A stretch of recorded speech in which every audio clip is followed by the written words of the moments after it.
Hello, Tanya Laird here, and welcome to part 3 of Lecture 17 of ENGR 231 Engineering Statics. In this last portion of Lecture 17, I want to work through a numerical example calculating the moment of inertia of a T-shaped beam. Or another way of looking at this, or another way of thinking about this, is the moment of inertia of a compound shape, using the parallel axis theorem, of course. So, moment of inertia of a compound shape.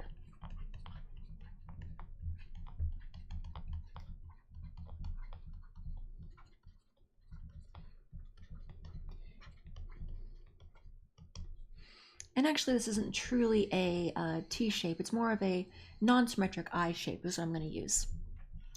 So I'm going to have this, and so let's say I have a beam like this, a cross section like this. We'll have the flange, the top flange, the web, and the bottom flange. But I'm going to purposely make this non-symmetric. So we have something like this. Let's see, but it will be symmetric about the y-axis. It's just not going to be symmetric about the x-axis. So we have this, and I should give us some dimensions. This kind of thing is very useful in steel design, other beam applications, that sort of thing. Like here. Okay, so let's say this is, oh, I don't know, maybe 1 inch. We'll make this 2 inches. And then let's say this is, oh, I don't know, let's say this is, that's 2, let's make this 6 inches wide and this 12 inches wide. And all of these, despite my poor drawing skills, are indeed rectangles. And then let's say this distance from the bottom of the top flange to the top of the bottom flange is, oh, if that's 12 inches, let's make this 10 inches. And again, I'm not really looking at this problem anywhere. I'm just sort of sketching out a shape and then trying to find its moment of inertia. And then let's make that, maybe for this we could do 1 inch as well. Okay. So I want to do this, and when I say I want to find this moment of inertia, what I really mean is I want to find the moment of inertia of this, the Ix of this shape, about its own centroid.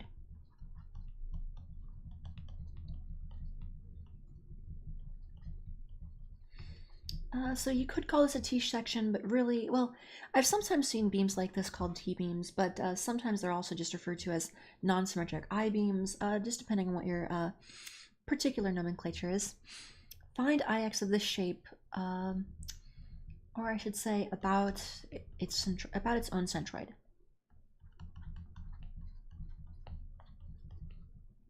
So this thing is not going to be symmetric in the about the x-axis. Or in other words, it's not symmetric, or I could say it's not symmetric in the y. It's not vertically symmetric, but it is horizontally symmetric. In other words, I can draw a line like this, a y-axis, and it's going to be symmetric across that axis. But the actual centroid would be somewhere. Oh, wait, no, this is not going to do. Actually, I don't necessarily want to do this. Well, actually, you know what? No, we'll be fine. We'll be fine. The centroid is not going to lie exactly in the middle here. But, although, I keep going back and forth on this, sorry, let's make this here 1.5 inches. Yeah, because what I'm looking at here, just sketching this out, is that I don't want there to be the same amount of area on the top flange and the bottom flange. I purposely want to have this be offset a bit, so we can see how the parallel axis theorem really works well. Because otherwise the parallel axis theorem will, the center of the whole thing will end up right in the middle. I'm trying to avoid that. So the centroid of this is going to end up shifted upward a bit because we have more area toward the top of the section than we do toward the bottom. Again, the area of this top piece, 12 times 1.5, is going to be 18, while the area of this bottom one is now going to be 12. Previously it was 12 and 12, so the centroid would have been right in the middle, vertically. But clearly, horizontally, it's still right in the middle. So I'm going to start by finding the y location of the centroid. So I will start by finding the location of the centroid. Or step 1, find the height of the centroid. And this is going to be done using the exact same methods we looked at previously when we were considering centroids and the centroids of composite shapes. The height of the centroid. And I'm not worried about the x location of the centroid because, again, I was only asked to find the ix, which is the moment of inertia about a horizontal axis. So let's go ahead and do that. Now, in terms of coordinate systems, what I'm going to do is I'm going to have this shape here. So this is my shape, like this. I'm going to define my axis like this. My y-axis is going to go right down through the middle of the shape.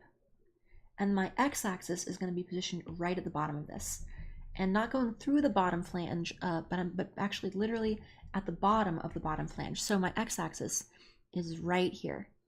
This is my x-axis. Again, that is the x-axis about the entire that's basically the x-axis of the global coordinate system. And then in turn, we'll need to calculate everything relative to the centroid later on. When we're doing, we'll have to apply, you'll see, we'll apply the parallel axis theorem in the second step. So the first thing though is to find the height of the centroid, and I'm just going to call these pieces 1, 2, and 3. Piece 1 is the bottom flange, piece 2 is the web, again from here to here, and piece 3 is the top flange. So I'm going to have piece 1, 2, and 3. And I don't need that many columns because we're only doing this in one axis, but it really wouldn't be that difficult to do a similar problem with a shape that was non-symmetric about both axes, but I just wanted to work through something relatively simple here. And so we have piece 1, 2, and 3, and then I'll have the area of that piece. And this would be in units of inches squared. And so piece 1, the area of this is just going to be 6 times 2, or 12 inches squared. Piece 2 here, the web, will have a height of 10 and a width of 1, so 1 times 10 is 10 inches squared. Then piece 3 is going to have an area of 12 times 1.5, or 18 inches squared.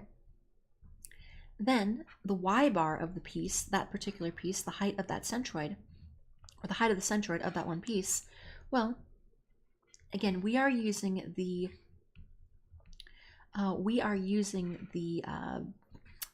bottom as the 0y coordinate, the bottom of the bottom flange. So piece 1, the y-bar is just 1 inch. And these are all going to have units of inches in this problem. Oh, let's see, units of inches here. And then piece 2, now you might be tempted to put a very common error, is to put 5 inches here. That's not correct. Yes, from the bottom of this web to the middle is going to be 5 inches, but we have to add the additional 2 inches for the bottom flange. So this is not 5 inches, but actually 7 inches. Then for this piece here, the top flange, we have to add 2 plus 10 plus 1/2 of this, so that will be 12, and then half of this is 0.75 for a total height of 12.75. Next, I want to multiply these out. And so a y bar, and I don't want that to look like a subscript, so I'll just rewrite that. A y bar, and this has units of inches to the 3rd power. Inches to the 3rd power. And then let's see here. So we're going to have this is just very, actually we won't have anything. This is just very straightforward multiplication. 12 times 1 is 12. 10 times 7 is 70. And then 18 times 12.75 is something that's probably not going to be nice and even. Times 18. And I don't want to do this in decimal mode or exact mode, so I'm going to do this in decimal mode. This comes to 229.5. And so now I'm going to sum all these up, and 12 plus 10 is 22, plus 18 is going to be 40. And then adding these up, that plus 12 plus 70, we get a final we get a overall, and what this would actually be is, this is our first moment of area with respect to the x-axis. This is basically our, if you want to think of it this way, this is basically our qx from previously. But anyway, this will come to a value of 311.5 units of inches to the third power. And then the overall y bar, the location, the y coordinate of the overall centroid of this compound shape, is just going to be 311.5 divided by 40, and this will then come to that will come to exactly, well, let's go. I'll go ahead and carry it through to all the decimals we have, because it does actually come to a reasonable number. It does actually terminate after 4 decimals, but I'll probably have to stop that at some point. This comes to 7.7875 inches. So 7.785 inches, or 7.7875 inches, lovely, is the distance from the base to the actual centroid. And the entire height of this thing, it would be, let's see, well, actually we can just look at it. That is 13.5. So we see that, yes, it is actually slightly more than halfway up the section. Okay, so I'm going to redraw this over here. And let's go ahead and redraw this. And because I just want to be able to reference this as I go forward. Because I'm going to need to create another table, although you can often include them in the same table, but sometimes that can get confusing when I'm working through examples. So I'm going to go ahead and just draw a separate table. And dimensions, again, this was 1 inch, or actually 2 inches and 6 inches. 2 inches and 6 inches.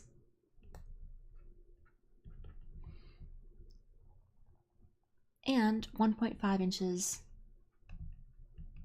and 10 inches. And this has a width of 1 inch.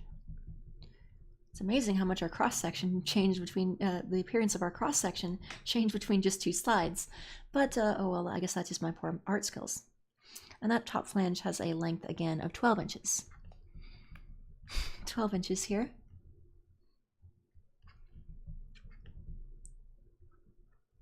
Squeeze that up at the top of the page, 12 inches.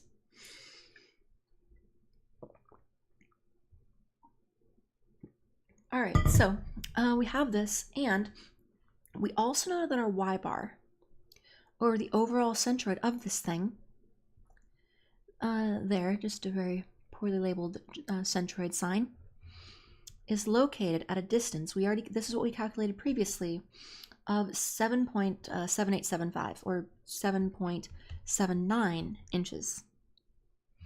7.79 inches. 7.79 inches. So we have this, and next we need to create a table. And I'm going to say, okay, well, first I'm going to summon up a formula, or call up a formula that we saw previously. And that is the moment of inertia of a rectangle about its own centroid. And the moment of inertia of a rectangle about its own centroid is Ix, not x prime, sorry, Ix is bh cubed over 12. So the basic idea of calculating or applying the parallel axis theorem to calculate the centroids, or sorry, the moments of inertia of compound shapes, is that we calculate them. So maybe I'll write this down. Big idea. Big idea. 1. Calculate Ix of each member, or each piece I should say, about its own centroid. About its own centroid. 2. Shift these to the global centroid. The overall centroid via the parallel axis theorem. By the parallel axis theorem. And then the overall I, the overall Ix, is just the sum of these. The combined sum, just the simple numeric sum. So now I'm going to show you how to do this in tabular form. So we're going to have pieces 1, 2, and 3 again. 1, 2, and 3. And I'm gonna use some subscripts here. We'll label piece N.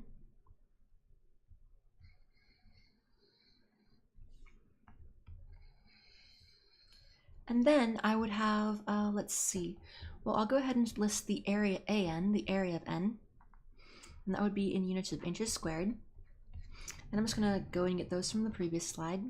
Well, actually, that's easy enough just to get here. Well, remember this was 1, 2, and 3 here.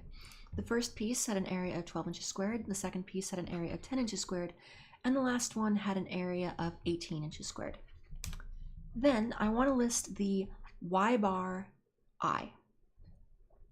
Not the overall y bar, not the combined y bar, but the y coordinate of the centroid of just that one piece. So that's going to be, let's see, that's going to be, for this one, for piece 1, that is 1 inch. The centroid of that first piece occurs at a height of 1 inch, just like we said last time. Actually, I can probably just copy these over, 1, 7, 12.75. Actually in inches here. 1, 7, and 12.75.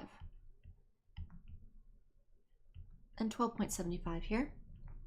Now I would like to include their B and H here, because we're going to apply those formulas in a second. For the first piece, B is, well, this is actually just, let me just put these in inches here. Let's see. For piece 1, B is 6 and the height is 2. For piece 2, B is 1 and the height is 10.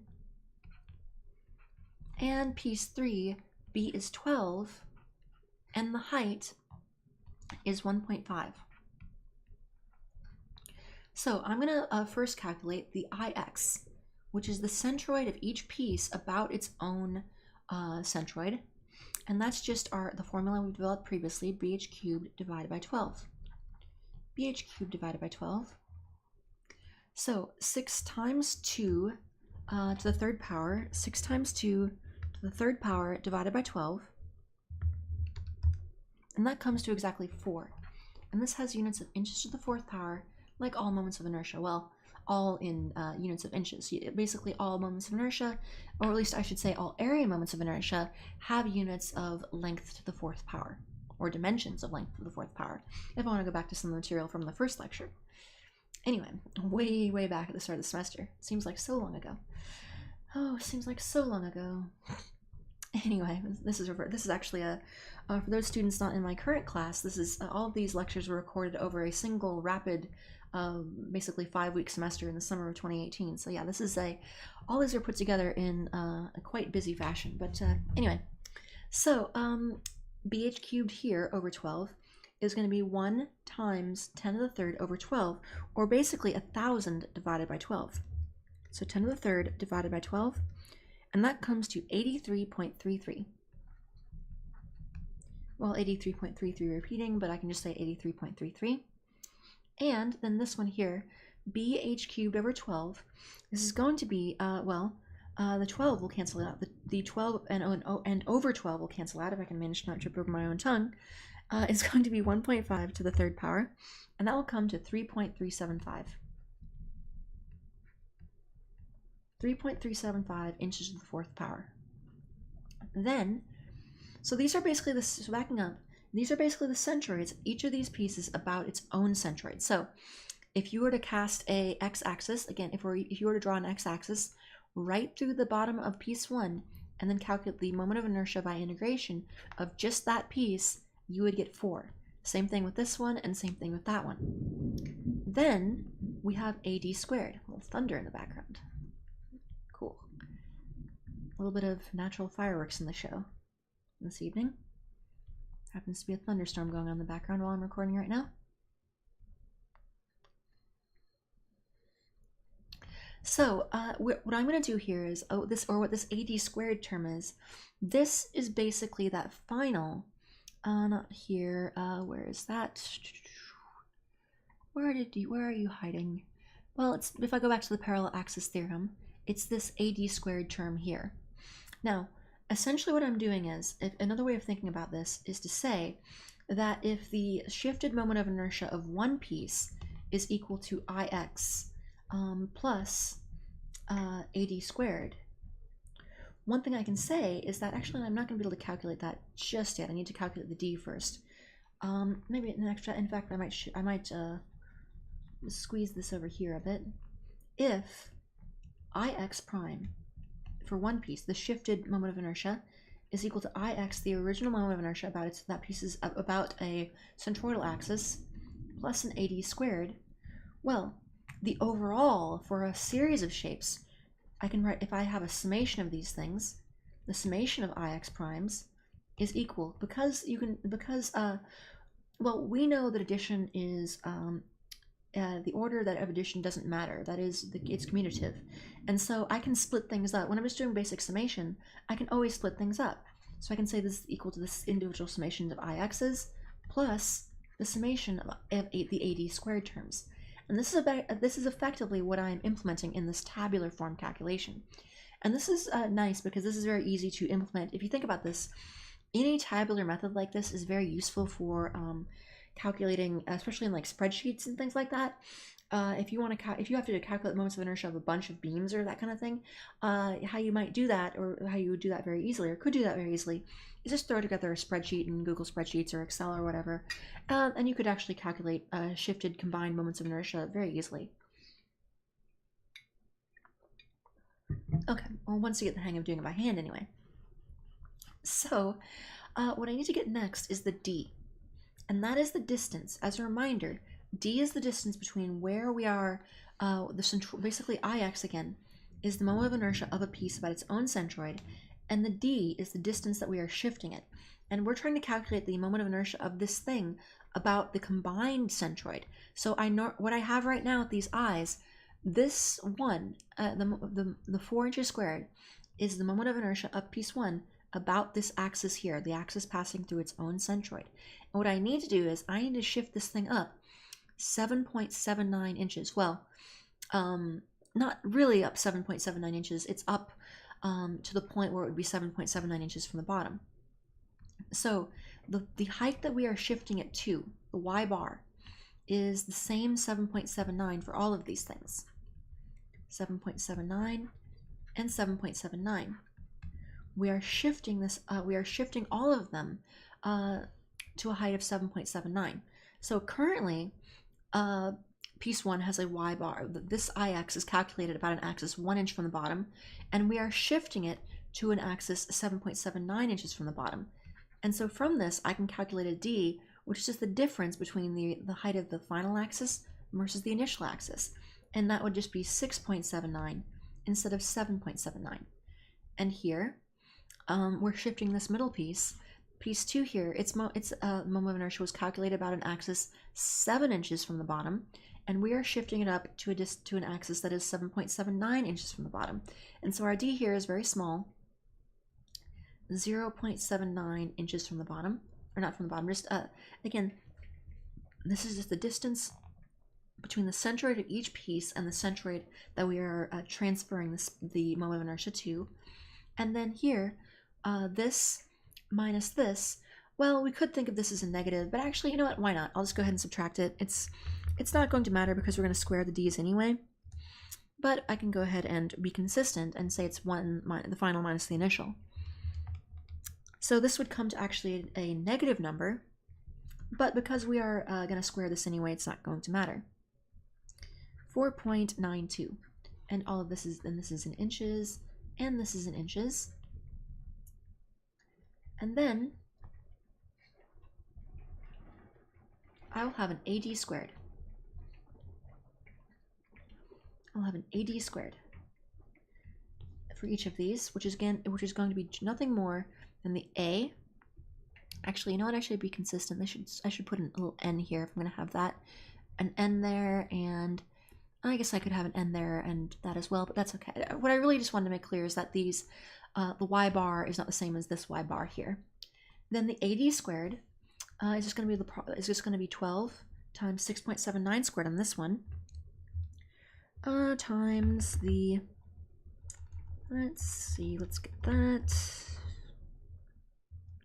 minus 1 squared, and I get 552.84. This is going to have units of inches to the 4th power. So 552.84,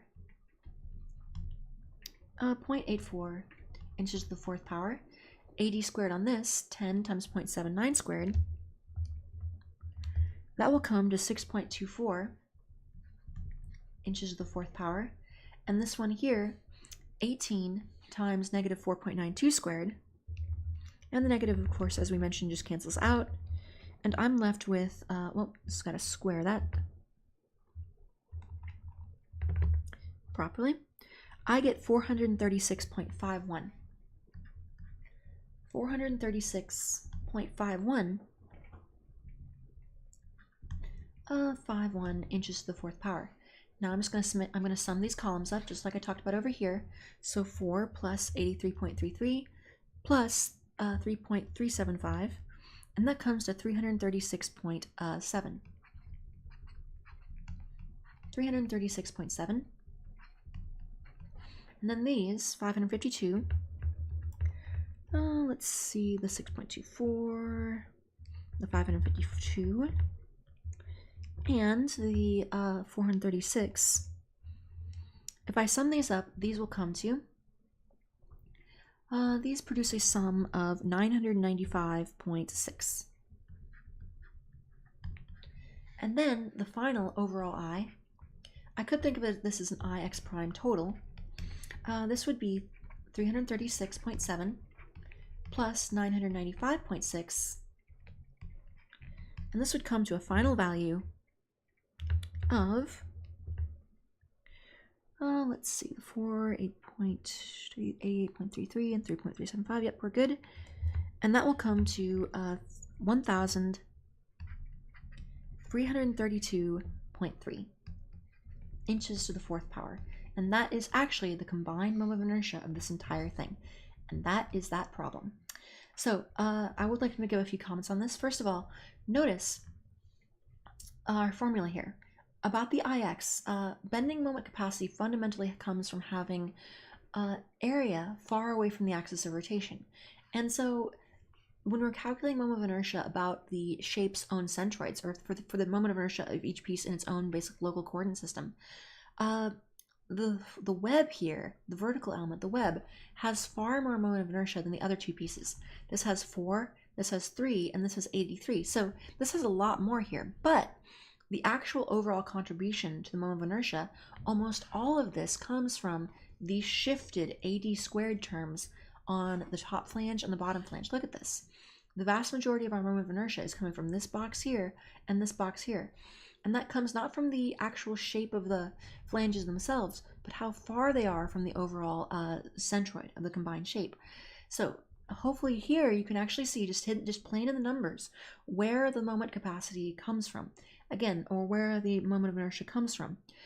How you get moment of inertia is to have, or how you get large moments of inertia is to have large amounts of area far away from your centroid. And that's what this shape is optimized to do. It's optimized to have a large amount of moment of inertia far away from the centroid. And this fundamentally is why we design beams like this, because as we have seen, moment of inertia is proportional to bending moment capacity.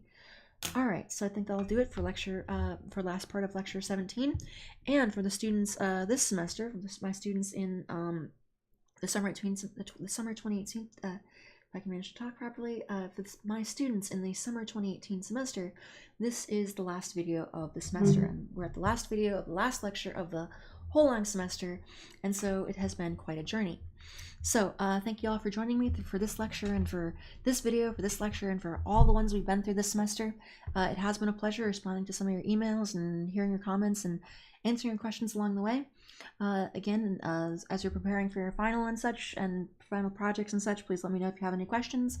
And also students in future semesters, and please let me know if you have any questions as we're going through this, or as you go through our engineering careers, lives, etc. So I will be leaving these videos up on YouTube as I do with all my YouTube lectures. So please let me know if you have any questions. It has been a pleasure being your instructor this semester. It has been lovely walking you through some of these topics and teaching you some things. Hope you all have had some fun along the way. We've had some challenges, especially my poor art skills and math errors and all the sorts of lovely things you see in some of these lectures. But I hope you found it enjoyable. I hope you learned a few things. Hopefully I didn't put you to sleep too much. And again, let me know if you have any questions. Tanya Laird signing off for the last time for the semester. And as always, thank you.